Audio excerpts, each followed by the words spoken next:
আমার দেখে হাসি পায় যারা মানুষের কাছে একবার কি 1 মিনিটের জন্য এসআইআর চলাকালীন দাঁড়ায়নি, নির্বাচন ঘোষণা হওয়ার পর সেই বিজেপির প্রার্থীরা কোথাও দেখছি কারোর বাড়িতে জোর করে কড়াইয়ে গিয়ে লুচি বেঁধে দিচ্ছে, কেউ দেখছি বাথরুমে ঢুকে চুল কেটে দিচ্ছে, দাড়ি কেটে দিচ্ছে, কেউ আবার দেখছি সাবান মাখিয়ে দিচ্ছে, আরে সে মাখবে না তাও মাখাবে, কেউ দেখছি ময়ে পড়ে ছড়ে বিল্ডিং এর উপরে উঠে রং করে দিচ্ছে, কেউ দেখছি চা বানিয়ে দিচ্ছে, কেউ দেখছি ডাল সেদ্ধ করে দিচ্ছে।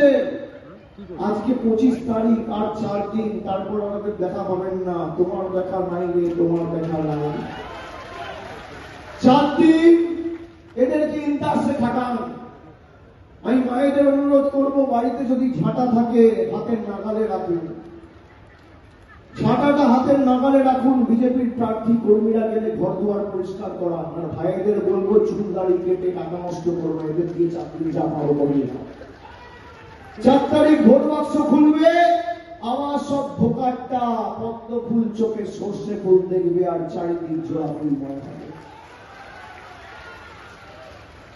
এখানে কৈলাস যে হাসপাতালটার কথা বলছিল, আমি তার আগে বলি, এখানে 3 কোটি টাকা ব্যয় করে বালি শহরের মধ্যে বিভিন্ন জায়গায় স্ট্রিট লাইট বসানোর কাজ ইতিমধ্যেই শুরু হয়েছে।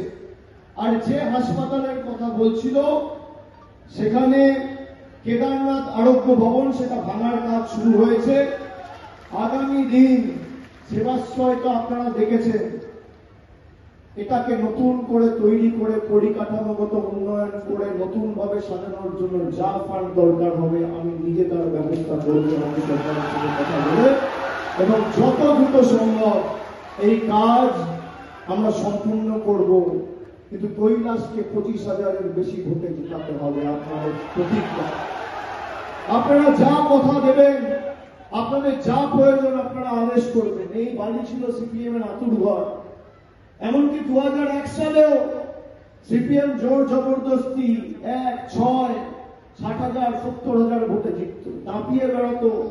হাওড়ার বাম দুর্গ ছিল এই বালি, সেখান থেকে জোড়া ফুল ফুটিয়ে আপনারা মমতা ব্যানার্জির উপর আশীর্বাদ রেখেছেন। সিপিএম এর কর্মীগুলো আজকে সব বিজেপিতে আগে যারা হার মারছিল সব চলে গেছে ভারতীয় জনতা পার্টি।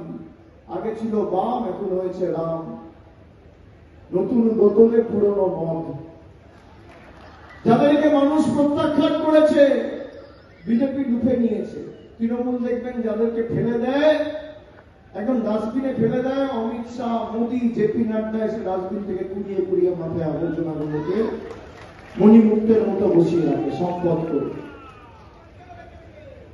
তাকে আমি কালকে যা ভবিষ্যৎবাণী করার আমার যতটুকু সামর্থ্য আমি করে দিয়েছি। আর প্রথম দফায় ভোট আপনারা তো দেখেছেন, সেঞ্চুরি পার তৃণমূলের। দ্বিতীয় দফায় ডবল সেঞ্চুরি পারের লক্ষ্যে যেতে হবে। ডবল সেঞ্চুরি পার করে সংখ্যাটা যেন 225-এর নিচে না নামে সেটা সুনিশ্চিত করতে হবে। আর বৈধ নথি থাকার পরেও যাদেরকে হেনস্থা করে জোর জবরদস্তি গায়ের জোরে নাম বাদ দিয়েছে, 4 মে সরকার তৈরি হওয়ার পর ভোটার তালিকায় তাদের নাম ওঠানোর দায়িত্ব আমাদের। আমাদের মাটিতে আমরা কিভাবে থাকবো বিজেপির নেতারা ঠিক করবে না, আমরা ঠিক করব। চলবে না অন্যায়, টিকবে না ফন্দি। 29 তারিখ জনগণের আদালতে হতে হবে বন্দী। মানুষ সব বোঝে। যারা ভাবে যে জোর জবরদস্তি গায়ের জোরে মানুষের ভোটাধিকার কেড়ে নেবো এবং গায়ের জোরে জিতবো, অত সোজা নয়। আগামী নির্বাচন যারা আমাদের মিথ্যে কথা বলে, আমাদের অত্যাচারিত করে, বঞ্চিত করে, শোষিত করে, নিপীড়িত করে রেখেছে, তাদের জবাব দেওয়ার নির্বাচন। 12 বছর আগে একটা রান্নার গ্যাসের দাম ছিল 400 টাকা। আজকে একটা সিলিন্ডারের দাম 1000, 1100, 1200, কোথাও ব্ল্যাকে বিক্রি হচ্ছে 2000, কোথাও 2500। 1 কেজি চা পাতার দাম ছিল 130 টাকা, আজকে 350 টাকা কেজি। 1 লিটার কেরোসিন তেলের দাম ছিল 14 টাকা, আজকে 40 টাকা লিটার। রেলের প্ল্যাটফর্ম টিকিট ছিল 5 টাকা, আজকে 30 টাকা।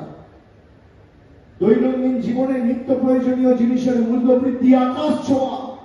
একদিকে নরেন্দ্র মোদী সরকার আপনার থেকে লুটে পুটে নিয়ে গিয়ে আপনাকে সর্বশান্ত করছে, আর একদিকে মমতা বন্দ্যোপাধ্যায় লক্ষ্মীর ভান্ডার, যুব সাথী, স্বাস্থ্য সাথীর মাধ্যমে আপনাদের সমৃদ্ধ করছে।